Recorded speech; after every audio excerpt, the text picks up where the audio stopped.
Hello guys, আমি চিনি। তো চলে আসলাম সামার স্পেশাল একটা রিফ্রেশিং ড্রিঙ্ক নিয়ে। তো সেটা হলো লস্যি। তোমরা কম বেশি লস্যি সবাই বানাতে জানো। আমি আমার প্রসেসটা কীভাবে বানাই তোমাদের সাথে ছোট্ট করে শেয়ার করে দিই।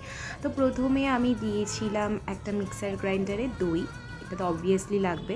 তারপর দিয়ে দিয়েছিলাম আন্দাজ মতন চিনি আর বিট লবণ। তোমরা চাইলে বিট লবণের পরিবর্তে নর্মাল সল্টও ইউজ করতে পারো। এরপরে ভালো করে ব্লেন্ড করার পরে ঠিক এরকম একটা টেক্সচার আসবে।